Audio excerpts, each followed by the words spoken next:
오늘은 마음의 정원을 가꾸는 지혜라는 제목으로 하나님의 말씀을 나누겠습니다. 이스라엘이라고 하는 그 민족의 전통과 또 그 민족이 가지고 있는 사회적 규범과 관습은 율법이라고 하는 것에 근거합니다.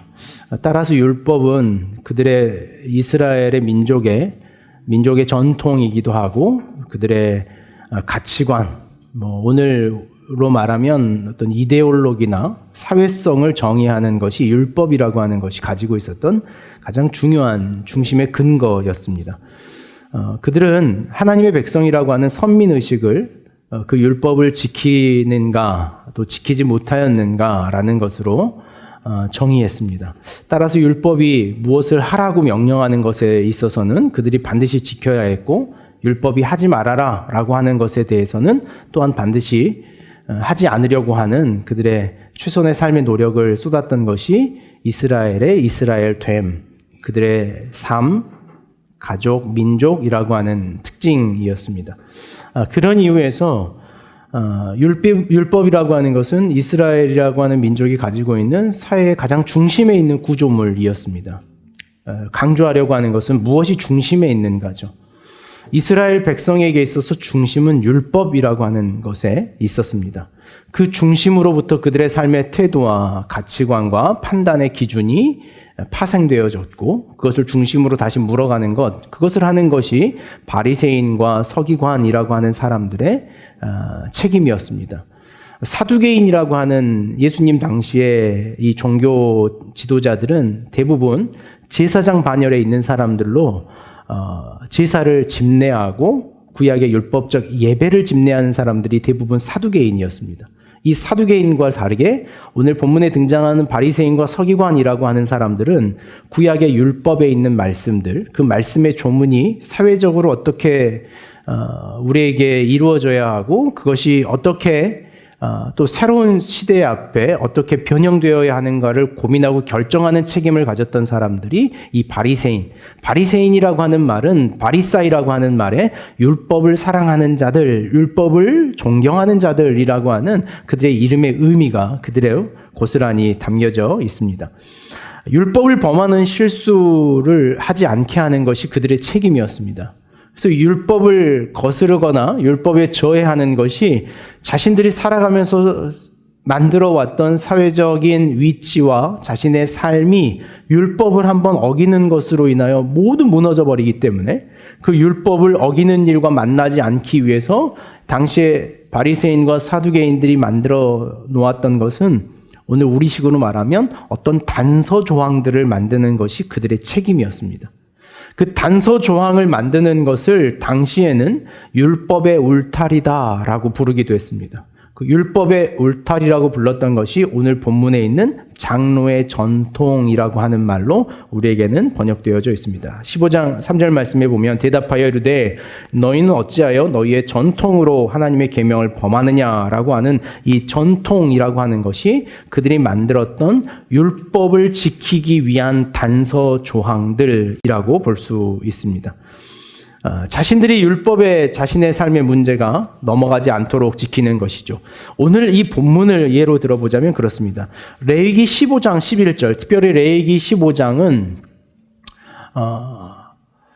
혈류증이 있는 여인의 정결에 대한 규정을 가지고 있는 것이 레위기 15장입니다. 혈류증, 하혈하는 여성은 생리적으로 그것이 자연스러운 것이고 당연한 것이었습니다.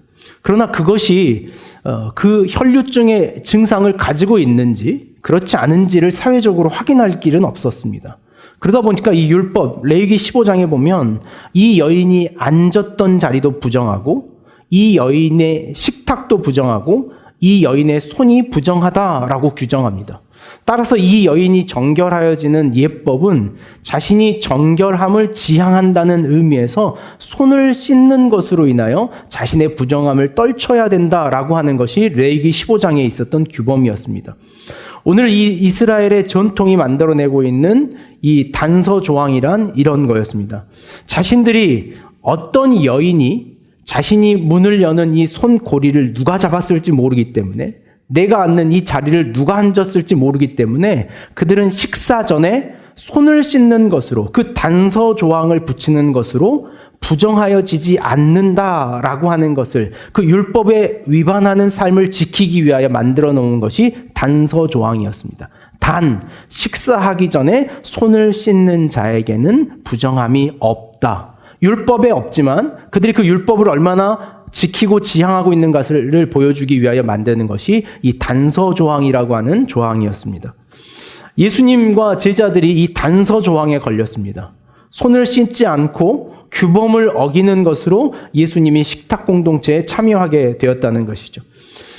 예수님과 제자들이, 이 바리새인과 이 서기관들이 이 단서 조항을 통하여 하고자 했던 것은 예수님의 마음이, 예수님의 근본이 오늘 그들이 지향하는 이스라엘성과 다르다, 다른 곳에 있다라고 하는 것을 드러내기 위하여 이 단서 조항의 규범을 가지고 예수님의 제자들과 예수님을 공격하고 있는 것, 그것이 마태복음 15장이 가지고 있는 전문입니다. 이 말씀을 제가 수요일 날은 잠시 나누었는데, 이 말씀이 저에게 묵상의 이유가 됐던 것은 이 손을 씻는 문제였습니다. 설 명절을 앞두고 이 코로나 바이러스 때문에 이 안전 문자가 계속 오는데, 거기에 보니까 1번 조항이 흐르는 물에 30초 이상 손을 씻는 것이다, 이렇게 오는 예방 문자가 계속 오는 거예요. 이 예방 문자를 보면서 제가 느끼는 것은 그것이 사람을 깨끗하게 하는 것은 아닐 텐데 라는 주님과 같은 마음이 저에게 있었습니다. 그렇게 시작했던 말씀의 묵상이 오늘 본문에 대한 묵상입니다. 얼마 전에 읽었던 책 한 권이 다시 생각이 났습니다. 2017년도에 아마 출판된 걸로 기억하는데요. 신경 끄기의 기술이라고 하는 책이 있습니다. 혹시 읽어보셨습니까? 이게 나중에 굉장히 유행이 돼서 무엇의 기술이라고 하는 것으로 작년까지 시리즈물이 쭉 나옵니다. 저자는 다르지만 최근에 2019년도에 보니까 희망을 없애는 기술인가? 희망이 없이 사는 기술? 뭐 이런 식의 책이 나와 있더라고요. 이 신경 끄기의 기술이라고 하는 책의 부제에 보면 이렇게 말합니다. 인생에서 가장 중요한 것만 남기는 힘, 이게 부제예요. 그러니까 신경을 끈다는 것은 모든 것들을 없애겠다는 것이 아니라 인생에 가장 가치 있는 것을 남기기 위해 다른 것을 끊어내야 된다라고 하는 것으로 이 책은 시작합니다. 굉장히 재밌고 실제적이고 굉장히 그 발상 자체가 기발합니다. 그래서 실제로 이 저자를 굉장히 독특하고 역발상의 저자다, 이렇게 표현합니다. 그의 글을 잠시 여러분에게 한 대목 인용하겠습니다. 나는 원하는 바를 성취하는 법을 알려줄 생각이 없다. 그의 서문입니다. 대신 포기하고 내려놓는 법에 대해 말할 것이다. 인생의 목록을 만든 다음 가장 중요한 항목만을 남기고 모두 지워버리는 방법을 안내할 것이다. 눈을 감고 뒤로 넘어져도 괜찮다는 것을 믿게 해줄 것이다. 신경을 덜 쓰는 기술을 전할 것이다. 하지 않는 법을 가르쳐 줄 것이다. 그의 서문에 이런 내용이 있습니다. 내려놓는 법, 지우는 법, 사라지게 하는 것을 통하여 정말 가져야 될 것이 무엇인지를 자신의 삶에 드러내게 하는 것, 그것이 이 책이 가지고 있었던 저자의 바램이더라는 거예요. 사소한 것에 마음이 무너진다. 내가 무엇인가로 인하여 마음이 무너지고 있다면 우리가 가지고 있는 것은 그 사소한 것들, 내가 자주 마음을 빼앗기는 것들을 내 삶에서 지워버려야 우리의 마음이 무너지지 않게 지킬 수 있더라고요. 이 책에 보면 한 가지 예화가 등장하는데 그 예화를 제가 찾다가 어설프게 기억이 나는 예화가 있었어요. 그 미국에서 한 상점에 가서 한 할머니가 그 상점 직원과 아주 적은 금액으로 실갱이를 벌이기 시작합니다. 할머니가 막 소리를 지르며 자신이 가지고 있는 이 쿠폰을 사용하게 해달라는 걸로 굉장히 그냥 언성을 높이시며 점원과 싸우는 장면을 막 봤습니다. 그 싸우는 장면을 보면서 이 저자가 이렇게 말합니다. 그 할머니가 그 30센트의 쿠폰을 가지고 그 점원과 싸우는 이유를 여러분은 아시겠습니까? 이렇게 묻는 거예요. 왜 할머니가 그 30센트, 우리 돈으로 하면 한 100원짜리 쿠폰 같은 거예요. 그러니까 그 쿠폰은 사용의 의미가 있는 게 아니라 쿠폰을 가지고 한번 와라 라고 하는 그런 미끼 같은 거죠. 근데 그것을 사용하겠다라고 하는 것으로 싸우고 있는 할머니를 보면서 그 저자가 이렇게 말해요. 그 할머니에게는 신경 쓸 일이 30센트밖에 없기 때문이다. 이렇게 말하는.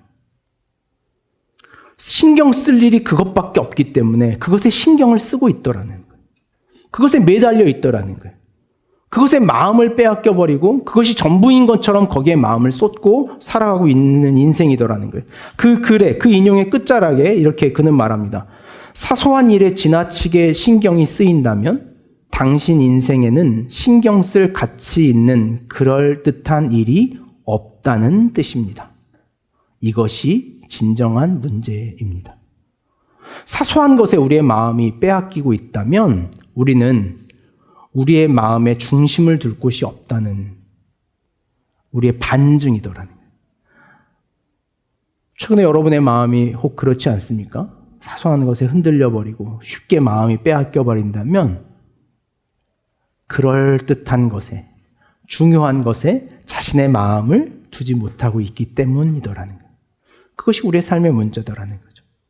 제가 명절을 지나면서 몇 차례 타인에 대한 선한 마음을 가지십시오라고 설교한 것과 반한 두 가지 행동이 있었어요.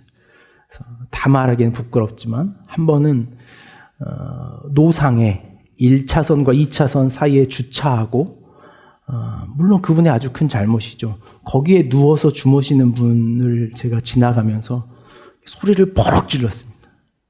야, 이 사람아! 이렇게. 여러분 아시다시피 제 차가 좀 작습니까? 근데 그 차는 4톤 반 트럭이었어요. 문을 열어도 그분의 얼굴이 잘 안 보이는데도 불구하고 기어이 소리를 질러서 이 사람아! 하고 소리를 지르는 저의 경험이었어요. 자꾸 마음이 무너지는 거예요.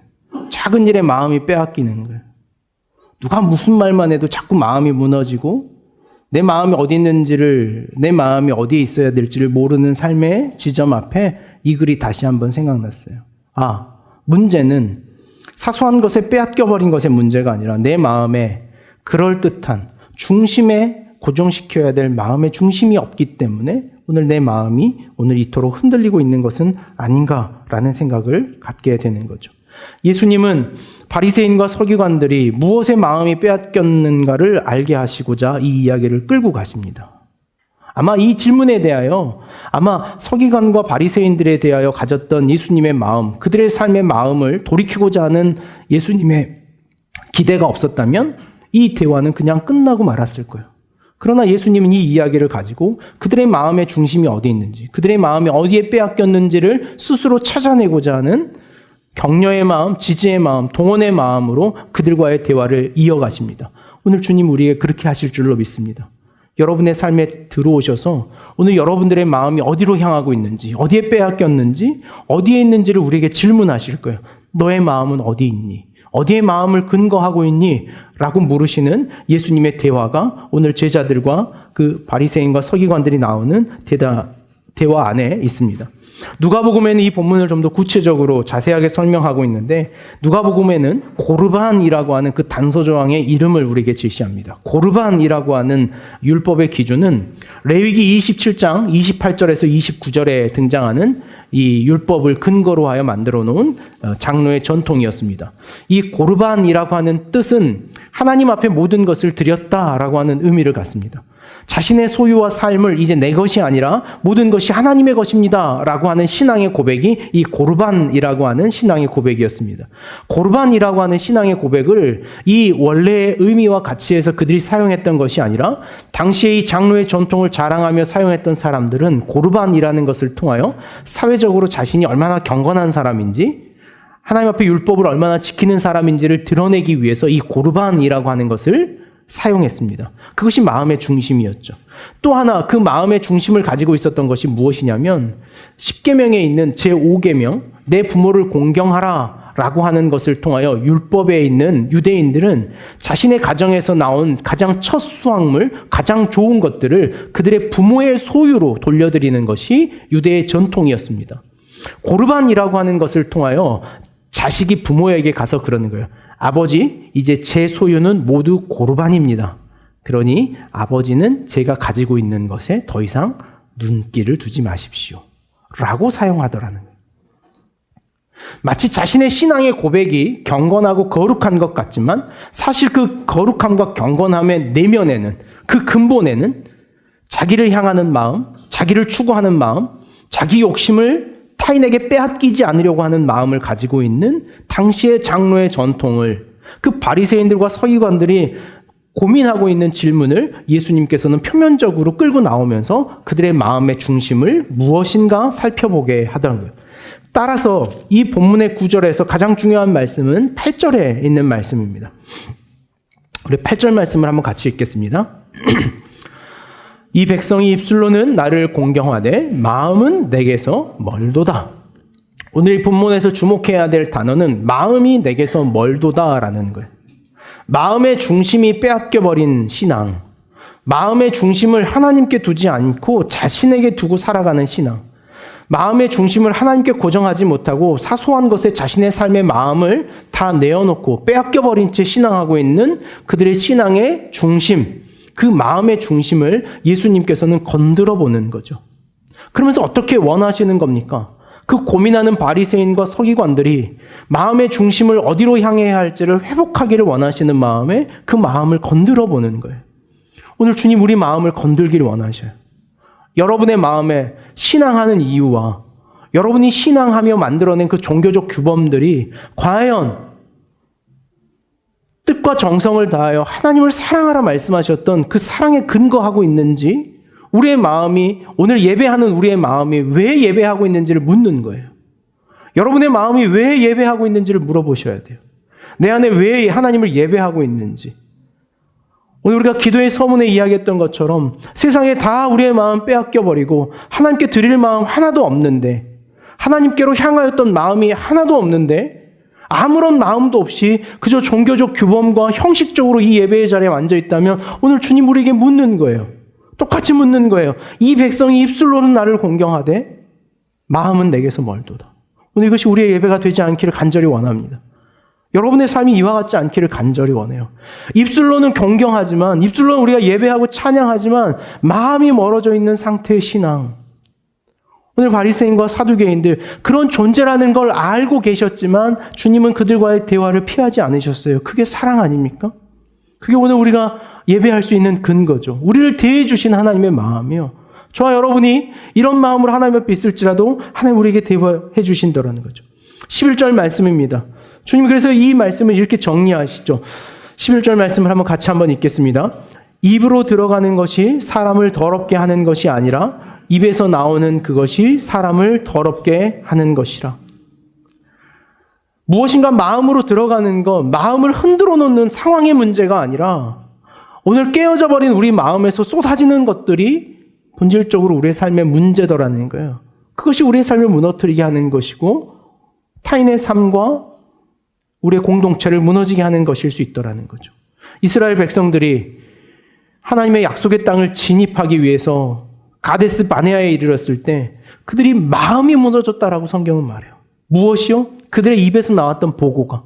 그들이 정탐한 가나안을 무엇이라고 보고할 것인가? 그 땅은 우리가 점령할 수 없는 땅입니다. 우리는 메뚜기 같은 자들입니다.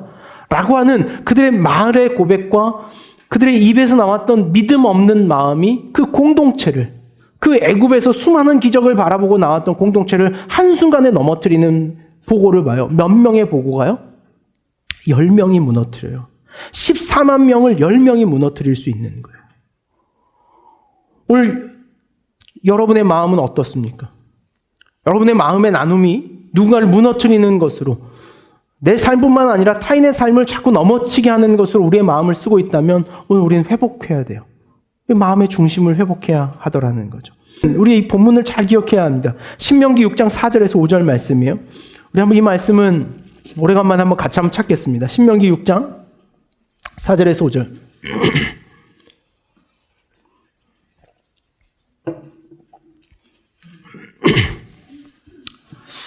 기억하는 교회가 가지고 있는 신앙의 가장 근본적인 고백입니다. 신명기 6장 4절에서 5절입니다.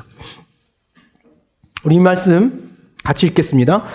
이스라엘아 들으라. 우리 하나님 여호와는 오직 유일한 여호와시니 너는 마음을 다하고 뜻을 다하고 힘을 다하여 내 하나님 여호와를 사랑하라. 마음의 중심을 어디로 행해야 할 것이다 라고 이스라엘 백성들에게 오늘 우리의 신앙에게 말했어요. 오늘 우리의 마음의 중심에 무엇을 두어야 할지, 어디에서 근거해야 하고 어디서 비롯되어야 할 것을 말씀해 주시는 바가 있어요. 오늘 그것이 바로 여기에 있습니다. 여호와를 사랑하는 것에서 우리의 마음의 중심을 두어야 되더라는 거예요. 오늘 우리가 사소한 것은 무엇이냐면 여호와를 사랑하는 마음이 아니라 자기를 사랑하는 마음이요. 오늘 마태복음 15장에서 바리새인과 서기관, 당시의 종교 지도자들이 하나님을 사랑하는 대로 자신들의 마음을 쏟아야 할 것을 돌이켜 하나님을 사랑하지 않고 자신을 사랑하는 마음에 비롯된 신앙을 하다 보니 다양한 종교적 관념과 규범과 벽을 만들어 오히려 신앙을 통하여 타인을 혐오하고 배제하는 것으로 흘러가는 그들의 종교성에 대하여 예수님을 말씀하시는 거예요. 우리 그럴 때 있어요.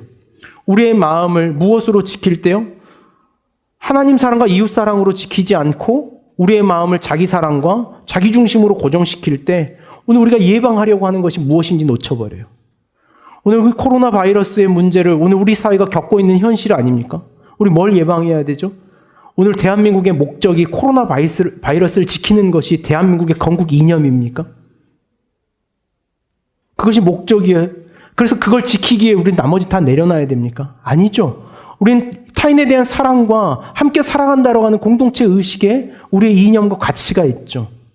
그러나 그것을 지켜야 된다는 것 때문에 오히려 타인을 배제하고 혐오하고 다른 사람을 혐오의 대상으로 발견하고 거절하고 거부하고 오늘 그것이 우리 사회가 어떤 지점에 서 있는가, 우리가 어디에 마음을 두고 있는가를 보여주는 중요한 사건이 아닌가 보여집니다. 오늘 기도문에 인용했던 이 박노해 시인의 그래 그대 사라지지 말아라 라고 하는 시집에 나 거기 서 있다 라고 하는 시입니다. 여러 차례 여러분들에게 소개했고 또 설교 안에 담았던 내용이기도 합니다. 새 시의 전문은 이 박노해 시인이 시리아와 아프간의 전쟁에서 죽어가고 있는 어린 아이들을 마음에 품고 그들의 고통과 아픔을 헤아리며 기록한 시가 바로 이 시였습니다. 이 시를 다시 한번 읽자면 이렇습니다. 몸의 중심은 심장이 아니다. 몸이 아플 때 아픈 곳이 중심이 된다. 가족의 중심은 아빠가 아니라 아픈 사람이 가족의 중심이 된다. 총구 앞에 인간의 존엄성이 짓밟히고 양심과 정의와 아이들이 학살되는 곳, 이 순간 그곳이 세계의 중심이다. 우리는 어디에 중심을, 어디에 마음의 중심을 두고 있는가 돌아봐야 돼요. 일전에 설교하면서 이 시를 설명하기 전에 이런 질문을 한번 던졌습니다. 몸의 중심이 어디라고 생각하십니까? 라고 질문했던 기억이 있습니다. 몸의 중심이 어딥니까? 그랬더니 심장 아니겠습니까? 머리 아니겠습니까? 배꼽이 아니겠습니까? 이런 이야기들이 있는 거죠. 그럴 때 한마디 하는 거죠. 몸의 중심은 아픈 곳이 중심입니다. 아마 이렇게 들어갔다 그러면 여러분들이 조금 더 감격했을 텐데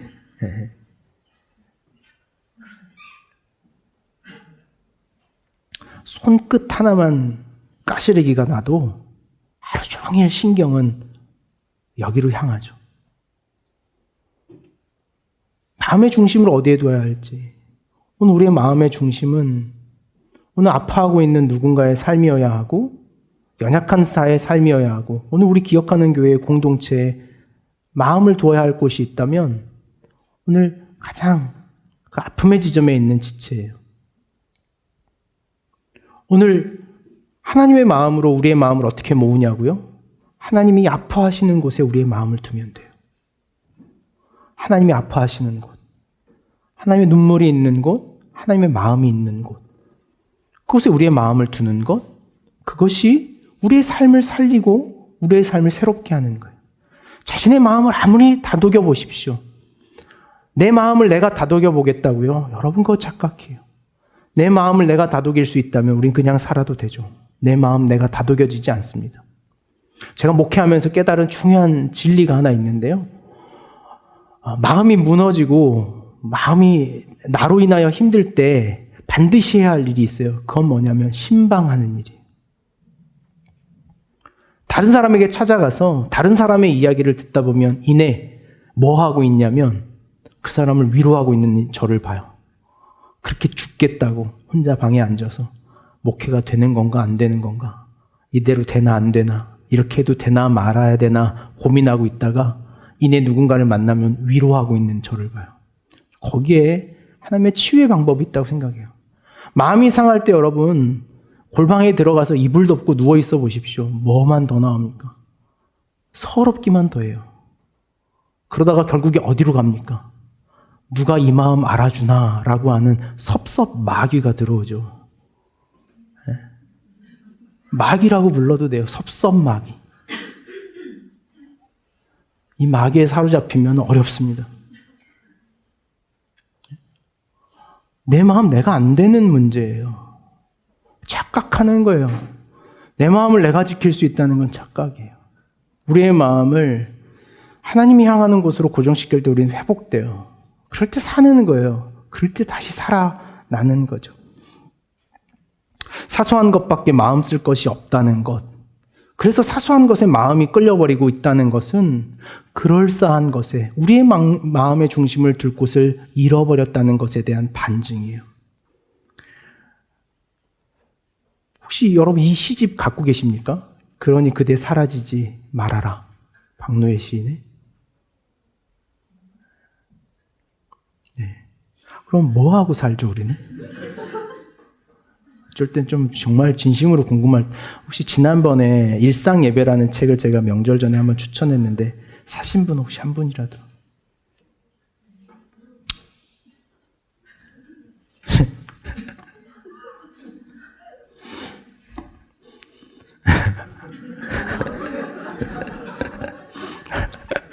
네. 또 샀어? 사? 누가 샀어요? 네. 고맙습니다. 사소한 것밖에 마음 쓸 데가 없어서 기웃대는 것이 오늘 아닌가. 사소한 것에 마음을 빼앗기지 않는 기술에서도 이 내용이 나와요. 사소한 것에 마음을 빼앗는 것, 그것이 오늘 시대의 마케팅이랍니다. 사소한 것으로 우리의 마음을 흔들어서 그의 마음으로부터 소비하게 만드는 것. 이 책도 여러분 꼭 한번 읽어보시기를 추천을 드립니다. 창세기 17장 9절에서 14절 말씀은 이스라엘 백성들이 자신의 민족성을 하나님 앞에 약속하면서 가졌던 할례라고 하는 행위가 기록되어져 있습니다. 이스라엘이 민족의 신앙, 공동체의 신앙이라고 하는 것을 보여주는 것이 이 할례라고 하는 예식입니다. 할례는 할례를 받았다는 것이 어떤 신앙은 아닙니다. 할례를 행했다, 그 행위했다라는 것 자체가 신앙이 아니라 할례를 행위하고 그 행위의 흔적을 가지고 자신의 삶을 살아가는 것, 그것이 할례가 가지고 있는 진정한 신앙의 의미이죠. 마치 우리 구원과 같습니다. 예수 그리스도를 믿었다라고 하는 것이 끝이 아니라 예수 그리스도를 믿는 삶이란 대체 뭐냐? 라고 자신의 삶을 고민하는 것이 우리의 신앙이더라는 것이죠. 그러므로 궁극적으로 신앙이라고 하는 의미는 어떻게 살아가는가, 어떻게 다른 삶인가 라고 하는 것을 보여주는 것이 신앙이라고 하는 것이 가지고 있는 중요한 의미죠. 오늘 기억하는 교회가 가지고 있는 신앙의 정의는 무엇이었습니까? 우리의 신앙, 오래간만에 다시 한번 생각해 봅시다. 기억하는 교회의 신앙이란 타인에 대한 바른 태도, 그것이 우리의 신앙입니다. 내 신앙으로 내 어떤 종교적 규범을 내 몸에 쌓는 문제가 아니라 우리의 신앙은 타인에 대한 우리의 태도죠. 우리가 어떻게 이타적으로 살아가고 그에게 어떻게 행동하는가.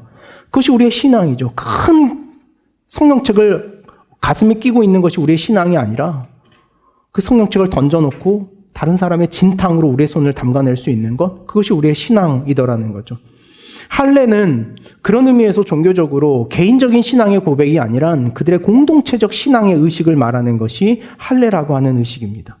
하나님께서는 이미 할례라고 하는 전통을 우리에게 주시면서 신앙은 개인의 문제가 아니라 공동체의 의식과 공동체의 삶이라고 하는 것을 보여주는 거예요. 그것을 오늘 앞선 이야기와 연결하자면 우리의 신앙이란 우리 공동체가 가지고 있는 마음이에요. 기억하는 교회가 가지고 있는 마음이 뭘까요, 여러분? 제가 1월 한 달을 보내면서 제 안에 질문이 이런 거였어요. 우리 교회가 가지고 있는 마음이 뭘까? 우리는 어떤 마음으로 하나 되어 있을까? 우리는 어떤 마음을 같이 품고 있을까? 각자의 마음을 가지고 신앙하고 있는 건 아닐까?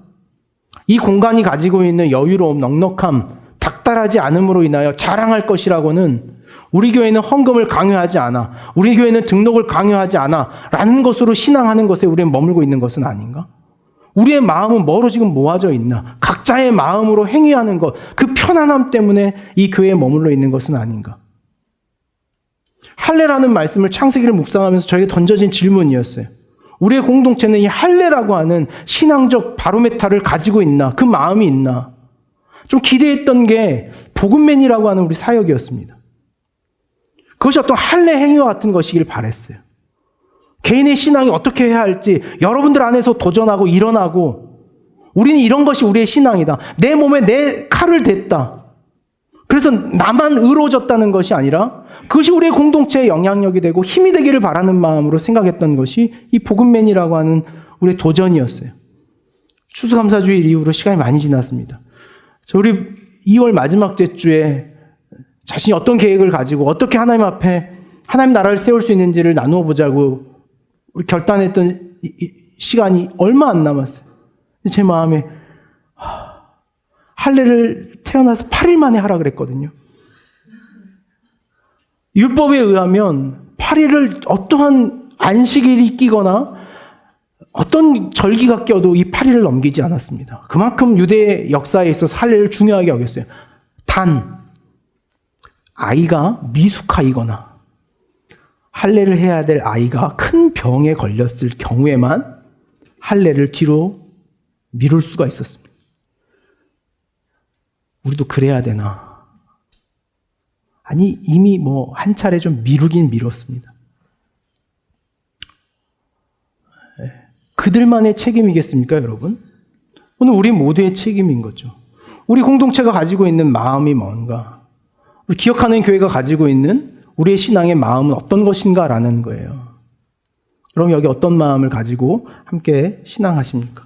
할례의 히브리어 원어는요, 브레트 밀라라고 하는 히브리어를 씁니다. 브레트라고 하는 단어는요, 계약, 약속이라고 하는 뜻이에요. 밀라라고 하는 것은 남성의 표피를 제거한다라는 거예요.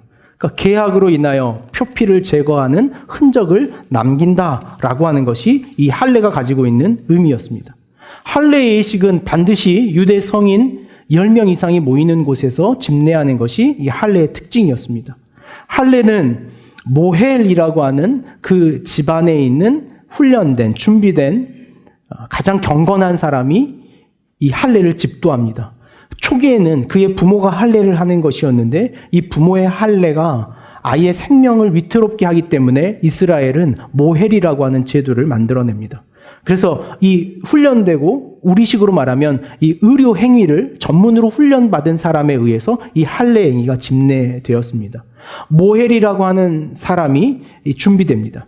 아이는 이 할례 예식을 위하여 전날 밤 하루 종일 온 가족이 모여서 철야로 이 아이를 축복하며 기도하는 행위를 합니다. 그것이 샬롬 자코르라고 하는 하룻밤이었습니다. 이 샬롬 자코르의 밤에는 이 아이를 중심으로 한 가족 공동체와 마을 공동체가 다 모여서 밤새 하나님의 율법을 암송하면서 그 아이의 삶이 하나님 앞에 이 말씀 중심의 삶을 살아가기를 다시 한번 결단하고 그것이 어떤 삶인지를 확인하는 일들이 이 샬롬 자코르라고 하는 밤에 일어났습니다. 그날 밤 부모는 잠을 자지 않아요. 어떤 부모가 이른 아침 아이의 할례의식이 진행될 걸 알고 그날 밤 잠을 잘 수 있겠습니까? 어떤 부모가 그날 잠을 들 수 있을까요? 그것이 그들의 신앙이더라는 거예요. 하나님의 말씀 앞에 어떻게 졸 수 있겠는가? 하나님의 말씀 앞에 어떻게 눈을 감을 수 있겠는가를 생각하면서 자신의 신앙을 회복하는 거예요. 자신의 마음을 회복하는 거예요. 내 신앙이 어떻게 되었는지. 그 아버지는 자신이 태어난 지 8일 만에 나도 기억하지 않지만 나도 하나님 앞에 저런 존재였구나라는 것을 그 어느 때보다 깊게 묵상하는 시기가 그 시간이에요. 어떤 시간일까요? 마음이 하나님께로 가는 시간이에요. 공동체 거기 모여있는 모든 남성들은 그걸 기억할 겁니다. 나도 저랬겠구나. 나도 아무것도 모르는 저 지점에 빽빽 울음밖에 할 수 없는 저 나이에 하나님 앞에 저렇게 삶을 고백했던 인생이겠구나. 근데 난 어떻게 살고 있지? 여러분, 그것이 우리가 우화들을 다시 읽어내는 이유 아니겠습니까? 권선징악, 반드시 그것이 된다는 것을 알고 있음에도 그 이야기를 다시 들으면서 지금의 내 마음을 다시 고정하는 거예요. 내 마음이 어떻게 흔들려 있는지, 내 마음이 얼마나 멀어져 있는지, 흐트러져 있는지를 다시 보는 거죠. 그것이 이스라엘 공동체가 가지고 있는 할례의 예식이에요. 이 할례의 예식에 잔닥이라고 하는 그 집안의 대부가 들어옵니다. 그 잔닥이라고 하는 대부가 엘리야의 의자라고 하는 것을 준비한 다음에 그 아이를 잔닥이 들고 엘리야의 의자에 앉습니다. 그 순간 그의 부모는 아무것도 할 수 없어요. 유대의 전통에 의하면 아버지는 그 잔닥 앞에 서고 엄마는 휘장 하나로 막을 쳐 그 아이의 뒤편에 머무르게 한답니다. 왜 그렇겠습니까? 아이의 할례하는 모습을 엄마의 심정으로 참아낼 수 없기 때문에 그래요. 그 울음소리를 드러낼 수 없기 때문에 그러는 거예요. 모엘 앞에 서서 아버지가 자신이 준비한 칼을 모엘에게 넘겨주는 것으로 할례 예식은 시작됩니다. 모엘에게 칼을 넘겨주는 그 경건함을 여러분 생각해 보십시오. 그 공동체가 그 순간 엄숙해지는, 마음이 어디로 모아지겠어요? 그 아이에게로 모아지는 거죠. 하나님에게로 모아지는 순간이에요. 무엇이요? 공동체가요. 그 모든 공동체가 그 마음을 위해서, 그 공동체가 모든 마음을 모으기 위해서 그 순간 드려지는 희생의 제사는 누군지 아세요? 태어난 지 8일밖에 안 된 그 어린아이예요. 그 모두의 마음을 모아 그들의 마음을 새롭게 하기 위해서 아무런 율법의 죄악도 없고 스스로 지은 죄가 없는 그 어린아이가 그 공동체에 드려지는 거예요. 그 고통당하는 건 그 아이 하나예요. 여러분, 이게 예수님과 같지 않습니까? 그 예수의 십자가가 바로 여기에 있는 거죠. 우리의 마음, 흩어진 마음을 하나님께로 다시 모으기 위해 오늘도 그 십자가 선상에서 우리를 향하여 부르시는 그 주님의 희생, 그 피 흘리심이 우리의 공동체의 마음이어야 돼요. 우리는 십자가의 마음으로 모아져 있습니까? 기억하는 교회가 정말 십자가의 마음으로 함께 신앙하고 있는가? 아니면 내가 하고 싶은 대로 내 욕구와 욕망, 난 여기서 이게 좀 있었으면 좋겠어라는 것에 있습니까? 우리는 십자가의 마음으로 모아져야 돼요. 십자가의 마음으로 모아지는 신앙 공동체여만이 우리의 교회됨이 있는 거예요. 오늘 그 마음을 모으기 위해서 생명을 들여지는 그 어린 아이의 생명을 우리는 잊지 말아야 돼요. 그것이 기독교의 신앙이에요. 예수님의 십자가를 깊이 묵상할 때, 오늘 예수님의 십자가 앞에 우리의 삶을 다시 한번 세울 때 우리의 마음을 이 신앙 안으로 다시 모으는 거죠. 예수님이 바리새인과 서기관과의 이 대화를 포기하지 않고 그들의 삶에 던져내는 질문이 바로 여기에 있는 거죠. 말씀을 맺겠습니다. 어릴 적 놀이 중에 여러분들 아마 그런 놀이 하셨을 것 같아요. 빠꿈살이라는 놀이 해보셨어요? 네, 소꿉놀이가 표준어고 빠꿈살이는 방언이랍니다. 제가 사투리를 쓴다고 예전에 그 고박이에 여러분들이 빵 터지셨다고. 그래서 왜 곱하는 게 저렇게 웃길까? 전 속으로 생각을 했는데 빠꿈살이라는 게 있습니다. 저희도 저 기억에는 빠꿈살이 정확하게 어떻게 표현했는지 모르겠는데 빠꿈살이, 빠꿈놀이 뭐 이렇게 했던 것 같습니다. 말도 안 되는 이 종이짝, 뭐 떡갈나무니 잎, 솔잎 뭐 이런 걸 가지고 돌로 막 찢죠. 그럼 이제 놀이를 시작하죠. 넌 엄마고 난 아빠야 이제부터. 여보 밥 해놨어. 나 회사 갔다 올게. 이러고 나갑니다. 이 빠꿈살이라고 하는 표현이 있대요. 근데 이 빠꿈살이의 어원을 찾아가 보니까 이 빠꿈이라고 하는 말은 가꿈이라고 하는 말에서 나왔답니다. 가꿈살이. 삶을 가꾸고 가는 놀이를 어려서부터 하는 거예요. 자신의 삶을 가꾸고 자신의 삶을 바꿔가는 거죠. 살림이라고 하는 단어를 살림살이 한다는 말이 있어요. 여러분, 살림이라고 하는 것은요, 사람을 살리는 일. 그래서 우리는 어르신들이 가정을 가꾸는 일을 살림살다 이렇게 표현해요. 가꾸어가는 일이에요. 우리 마음은요, 여러분, 우리가 가꾸어야 할 정원과 같은 거예요. 우리의 마음이 어디로 흘러가듯이 그냥 방치하고 가만둘 일이 아니라 우리의 마음은 반드시 가꾸어야 하고 살 길을 향하여 우리의 마음을 중심으로 모아야 할 것이 우리의 마음이에요.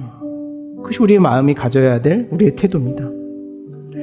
여러분 각자가 마음을 가꾸어야 할 책임이 있어요. 그리고 우리의 마음을 교회됨은 예수의 십자가로 다시 모아야 할 책임이 있어요.